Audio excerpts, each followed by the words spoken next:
Clara tiene miedo por la noche. Hay algo que la inquieta, una sombra oscura y pegajosa que no la deja descansar. Además, le ha quitado la sonrisa. La sigue por todos lados desde que empezó a jugar con ese amigo, tan amigo de su familia. ¿Sabían que el 70% de los abusos sexuales a menores se da en el entorno familiar y que 1 de cada 4 suele ser el padre biológico? Elisenda Pascual, psicóloga y escritora, bienvenida al programa. Hola. Elisenda acaba de publicar este cuento Clara y su sombra para que niños y niñas puedan identificar un abuso sexual en caso de padecerlo y no ser conscientes de ello. Porque de entrada, si ponemos este tema sobre la mesa es porque el abuso sexual en menores de edad es uno de los tipos de maltrato infantil con peores repercusiones en sus víctimas, ¿no? Sí, Elisenda. así es, porque como bien has dicho, la mayoría de abusos sexuales, la persona que perpetra este tipo de abusos dentro del ámbito familiar, una persona muy cercana o del círculo más próximo de este niño o de esta niña. Entonces, imagínate la fractura que esto le puede ocasionar a un ser, ¿no?, que vive esta dicotomía entre el amor absoluto que siente por esta persona, sea su padre, su tío, su abuelo, porque la mayoría de perpetradores son hombres heterosexuales, y la otra mitad está viviendo algo que no le toca por su etapa madurativa, por su momento de desarrollo, y que le genera mucha inestabilidad y mucha ansiedad, ¿no? Entonces, esta fractura que se da dentro de ese cuerpecito tan pequeño es inmensa. Muchas veces lo sufren, como decíamos, sin saber que están siendo víctimas de un maltrato y no lo denuncian porque el agresor es un familiar o amigo. Identificar como agresor o como abusador a una sombra, como has hecho en este cuento, ¿por qué? Bueno, un poco la historia de Clara y su sombra me vino a buscar a mí. Yo no tenía pensado escribir un cuento para trabajar esta temática.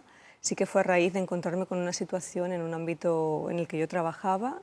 Tenía esto latente probablemente y apareció esta historia. Yo siempre digo que Clara me encontró a mí, no yo a ella, ¿no? Y entonces la sombra representa en última instancia esta parte de la psique de Clara o de cada una de nosotras o de cada uno de nosotros, en la que escondemos o guardamos todo aquello que no nos atrevemos a compartir, a explicar, a sacar a la luz, ¿no?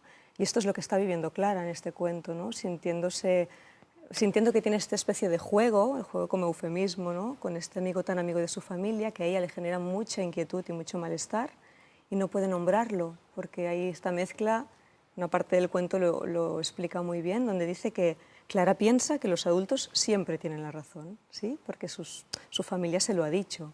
Entonces, claro, como una persona que te quieres, que es adulta y que tiene la razón, te puede hacer algo malo, ¿no?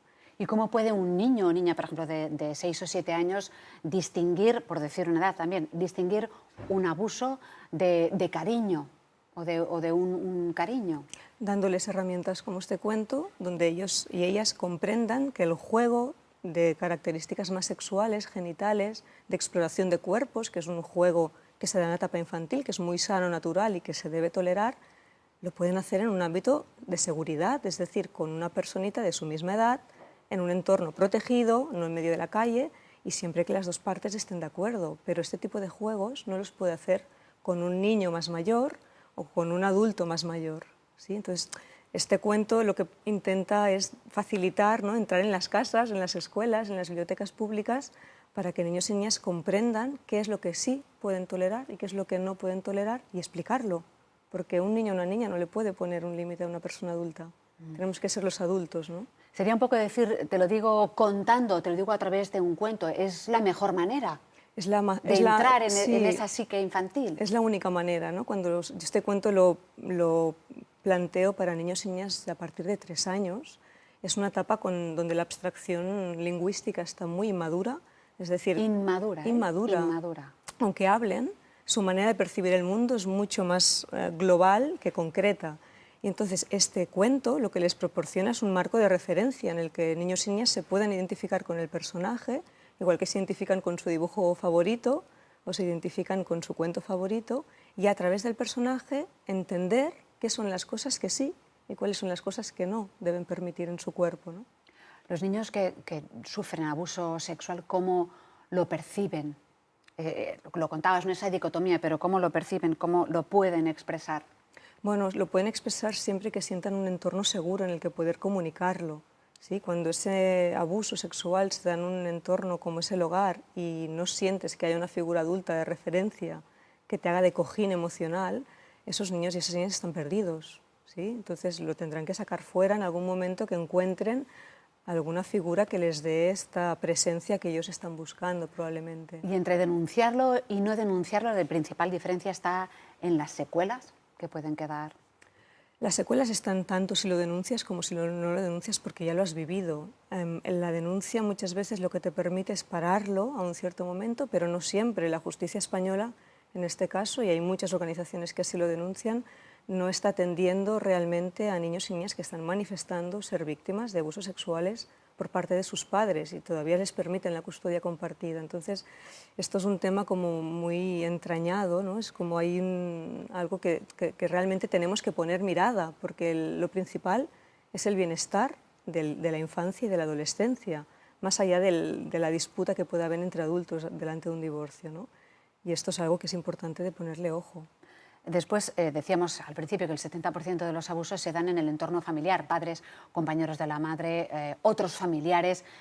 ¿Quién puede denunciarlo entonces o a quién puede denunciar? Bueno, hay organizaciones en cada comunidad, supongo que habrá instituciones públicas y privadas, aquí tenemos unas cuantas, y poder referirse, poder acudir a un especialista que pueda atenderte en estos casos es lo prioritario. ¿Y poder probarlo?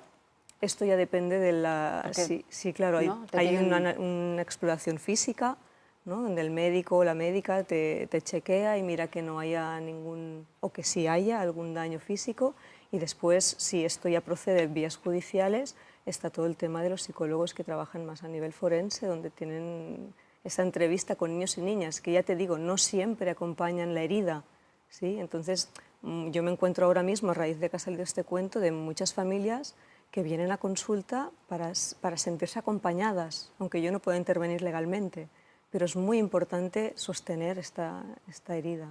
Recientemente han salido a la luz casos de abusos de profesores en algunas escuelas o también de deportistas adolescentes por parte de sus entrenadores. Sí. Calificativos, si se puede calificar a un abusador, se le puede decir que es un enfermo. Yo creo que el perfil del abusador es algo mucho más complejo, ¿sí? Tampoco voy a entrar en esto porque depende mucho de la personalidad delante de la persona que estemos tratando. Cada persona tiene una personalidad en concreto. Pero yo lo que me he encontrado, yo personalmente, en mi consulta clínica, es que muchas personas que perpetran abusos sexuales los han vivido, ¿sí? Entonces, por eso muchas veces el abuso sexual es un tema transgeneracional, es decir, que se da dentro de una misma familia. Pasa de abuelos a padres, a hijos, etcétera, ¿no? Una herencia horrible. Horrible. Otro dato es un estudio reciente que dice que las víctimas de violencia infantil sufren el doble de riesgo de suicidio entre los 12 y los 26 años. Así es. Bueno, sufren mayor riesgo de suicidio porque su fractura es tan profunda, les afecta tanto a la autoestima y a la conexión con la vida. No, imagínate cuando un niño nace en este mundo, una niña, lo que necesita es sentir seguridad, sentir que está arropado, que está cuidado y que esto le va a posibilitar su desarrollo máximo, ¿no? Cuando esta sensación de seguridad no se percibe, el mundo se percibe como algo hostil. Entonces la emoción que surge delante de un mundo hostil es un miedo, que es lo contrario al amor, ¿no? Y este miedo es el que impulsa pues, adicciones, suicidios, problemas de autoestima, problemas en las relaciones sexuales, etcétera. Bueno, pues hemos puesto el tema sobre la mesa con Elisenda Pascual. Gracias por este libro, Clara y su sombra. Ojalá que ayude a quien lo necesita. Gracias. Seguimos y ahora es momento para la innovación ciudadana solidaria con distintas iniciativas sobre las relaciones entre religiones que nos llegan, como siempre, de la mano de Antonella Brolla.